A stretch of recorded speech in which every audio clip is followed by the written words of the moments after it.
Hey guys, it's Lindsay from Perfectly Bookish 5, and I have some book reviews for you. I have book reviews of two books that just released this Thursday. What was it? April 9th? No, 10th.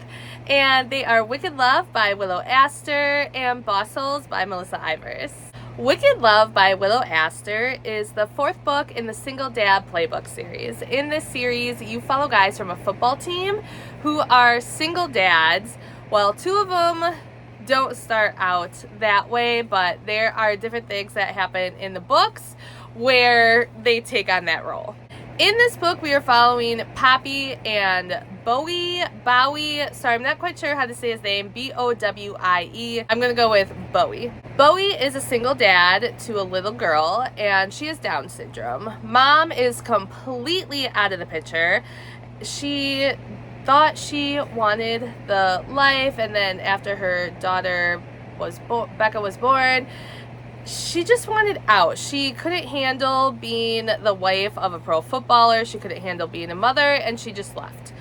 She saw her daughter just at those early stages after she was born and never since. And it's really sad because the little girl collects pictures, and pictures where you go in the store and there's always a family, or there's always someone already in the frame. And her dad looks specifically for her for mother and daughter pictures, and she has a whole collection of them on a shelf, and she's like, this could be my mom. I look like her. This could be my mom. So that is really sad. Poppy is introduced to us in the third book, and she meets Bowie and Becca at a book signing. One of the other girls from the other books, she is an author, and that is where they meet. And right away the little girl is like, I love Poppy, and her dad's like, well, you know, we cannot fall in love with strangers so quickly, and we just gotta step back a little bit. Poppy starts getting into the girl group, and she's invited to one of the girls' weddings. She shows up, and Bowie is like, what the heck is happening? And there's some little trickery here where the girls are trying to set him up.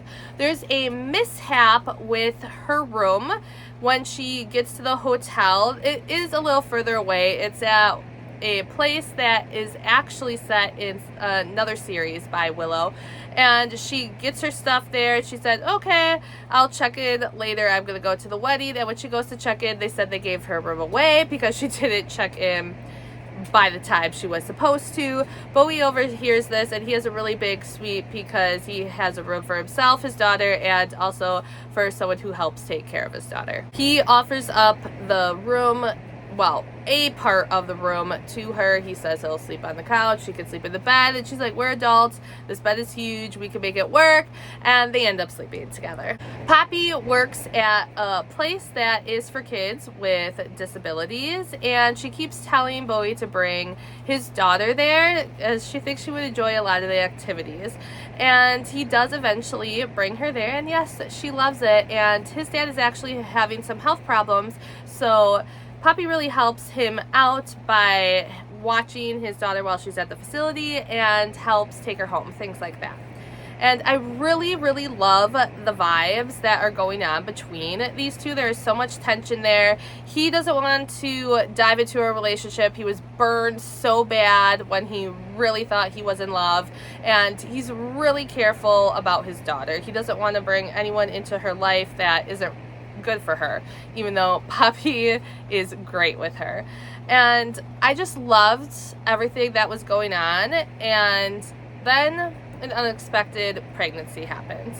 So I was a little disappointed in that because I didn't think it was needed with everything going on in the book already.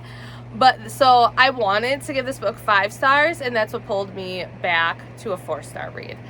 Like, I really enjoyed it. Like, they have good chemistry. I love the daughter. I love getting all the guys from the previous books. The guys have a group chat, which I love because it's really funny. The girls have one as well, but it's not as entertaining as the guys. And I really love the guys from the other books and having them play bigger roles in these books. Like, not huge, but I think in some series you get glimpses of characters from the other books here and there, but you get a little more in the Single Dad playbook series, and I really enjoy that. So it's not like the pregnancy ruined the book or anything for me. I just think it wasn't necessary for all the vibes that were already going on. And of course there is a problem in the story, because there always is. There has to be a problem so they can fight and make up again, and I thought the problem was fine to have in the book. Everything worked out, and yes, they lived happily ever after, and the little girl is so excited that she got to be a big sister. And I like that all the kids do play with each other as well when they get together. All the players are there for each other through all their problems. The girls are there to help each other out as well. They're just one big family, and that is also part of why I really love this series. So this was a 4 out of 5 star read for me, and I definitely recommend the Single Dad Playbook series in general. All the books. The first one, Mad Love, was my favorite so far. That's a 5 out of 5 star read, and this was my second favorite so far. There is one more book in the series, and that is following Penn, and he is one of the guys who is not a dad, but he does go to these meetings, and I'm not going to tell you how, well, I guess I'll say how I think he becomes a dad, but because he's not one yet in this series, but there is something that he does where he is around a kid and helping out that kid. So I'll leave it at that, but I'm really excited for Penn's story. I think he is fun. He's a goofball. He's a little bit of a player right now. I'm excited to see who that special person is for Penn. The next book I read was Boss Holes by Melissa Ivers. This also came out on the same day. It came out the 10th. And this was my first read by this author. I have a book at home of hers that I want to read because she's going to be at Wild and Windy Chicago, which I'm going to next month. Oh, it's funny to say it's less than a month away that I'm going to the signing, so I'm really excited. And this book was really good. It was a 4.5 star read for me. So good. So you have this woman, and she is working at a job, and there's rumors flying around that the 3 boss men are vampires. Like, they suck the soul out of you, that they're just grumpy and no one wants to be around them, and they are going through secretaries like no one's business. They're leaving crying, they just quit, and they're having a hard time keeping someone up there. I'm so sorry, I am blanking on her name right now. I can tell you the guys' names. There's Brantley and Wyatt. They are twins. And then there's Maverick. They went to law school together. They are lawyers, and they have their own firm. And yes, they are very intense, but that is also why they're the best. They can get the job done. They own their building. They own the apartment building that they live in, and they're just very well off. And like I said, I'm sorry, I am so blanking on the girl's name right now, so we're just gonna refer to her as the female character. Our female character has a brother. He's 13, she's 23, and these guys are in their 40s, so there's an age gap there. And this is a why choose romance. So she has her brother that she is raising. Her parents died not too long ago, and they weren't really even present while they were alive. They were always trying to get their next fix. They were alcoholics, and it was a problem. Her brother is deaf, and she's trying to get him the cochlear implants, if I said that correctly. And she always was told by her parents that he was never a good patient to apply to get that surgery, but her parents lied to her. He could have got these implants when he was younger, and then started learning words as you do when you're growing up young and being able to speak. And she figured that they didn't want to give him the surgery because when she started looking into it so she could get the surgery for her brother, it was about $50,000, and then there was a lot of intensive therapy afterwards for learning how to hear words and to speak them.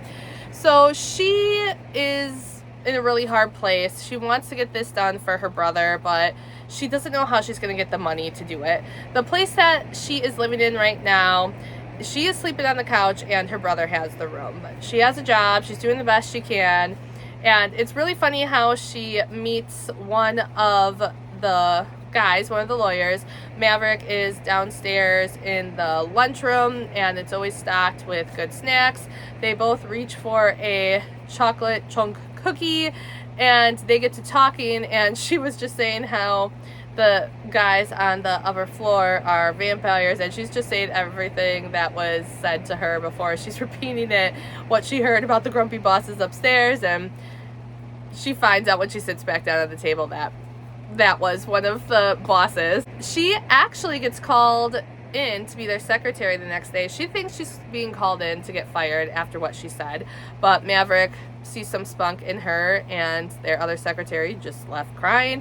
So he's like, let's give her a try. And right away when she comes upstairs, the other guys are like, we know why you asked her to be up here.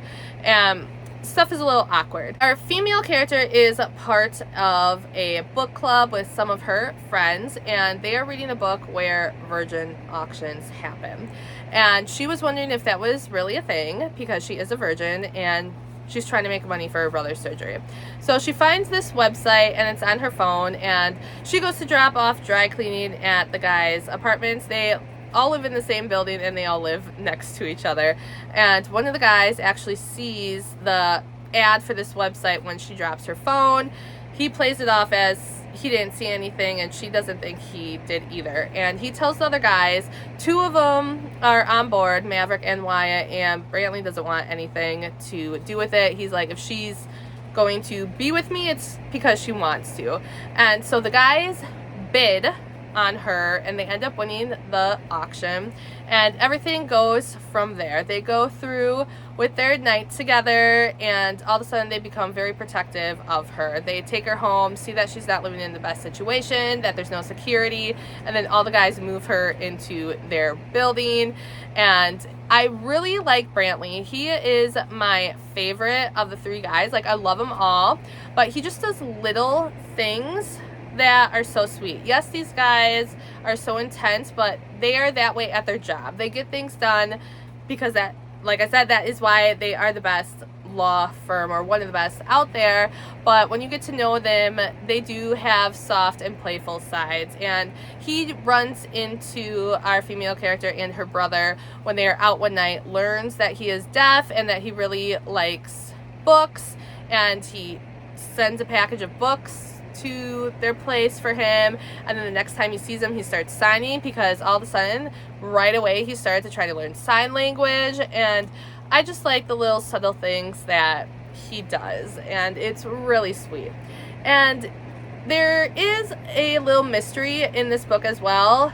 This is why it was a 4.5 out of 5 star read for me, because this mystery, I don't think it was much of a mystery. I was able to figure it out right away. There is stuff happening where information is getting leaked from the law firm. They work with some pretty high clients, some celebrities, and information is getting out to the press. And it's clear as day. Read it and you'll find out that who the person is that is leaking the information. That element was added because then that becomes the problem where they have their like breakup scene, and then when they have to make up from it. So that is that part in the book, and which is fine, but like I said, it was very predictable, and I wish there was a little more mystery to it if you're going to add the mystery component in there. But for my first read by Melissa, I love this book. I really love the characters. They have a lot of fun together, all of them, and I just really like seeing the other sides of the guys besides the intense side of them. So So I would definitely recommend this book as well. There you have it, 2 new releases that just came out in April. I hope you pick them up and give them a try. With Willow series, you don't have to read the other books to understand what is going on in Wicked Love. I do recommend that you do read them all. I do think it's a really good series, but you can just pick up Wicked Love, and you might not get some of the things with like the guys and the girls going on because they reference stuff from the other books, but for the sole like main relationship, you don't need to have read it. Let me know some recent releases that you have read and you think that I should give a try. Thanks for watching, guys. I'll see you next time. Bye.